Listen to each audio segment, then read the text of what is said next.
Hello, this is Joseph with the My Cross, His Grace podcast radio.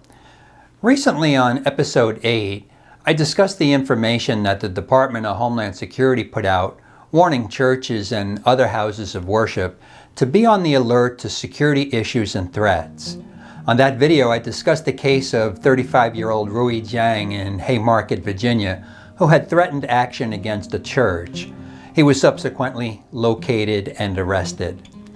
Well, over this weekend in Fort Calhoun, Nebraska, the St. John the Baptist Catholic Church was the scene of a tragic home invasion.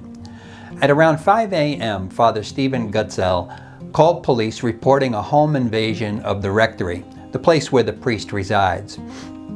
Police arrived at the location only 6 minutes later to find Father Gutzel the victim of a stabbing attack.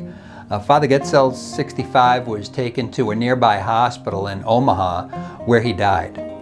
The attacker was still on the property when police arrived, and Kiera L. Williams, 43, was taken into custody and charged with homicide.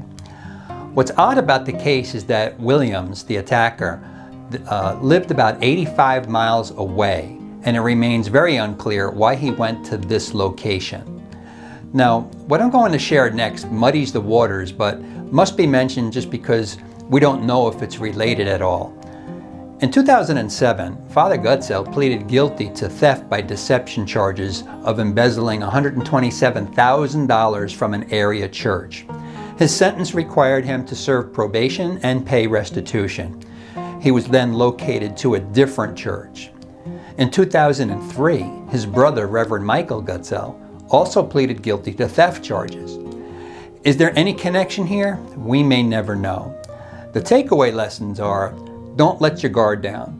Call the police with anything suspicious. Make sure that your doors that are supposed to be locked are in fact locked. Follow basic security measures.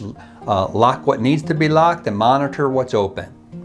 If lighting needs replacement, get the light bulbs replaced. Get it done and make sure your security cameras are operating properly and that you have security personnel in the church itself during worship services, before, during, and after, to make sure you and everyone else is looked out for.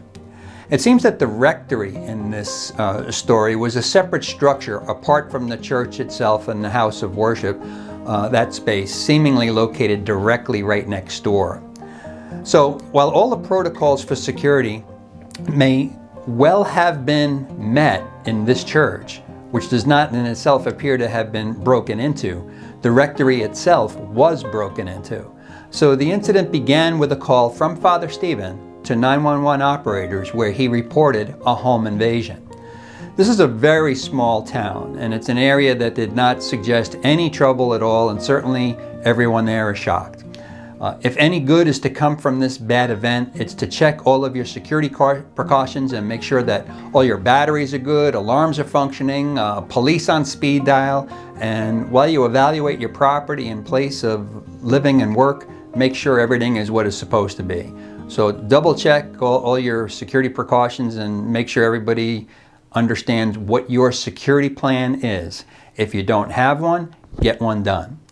If you arrive to either location and discover a break-in that you don't know if the bad guy is still inside, in any case, call the police, have them check the residence or establishment for you before entering. You've been listening to and watching a special edition of the My Cross, His Grace podcast radio. This is a situation report just to bring you up to date on weekend's past activities. Thank you.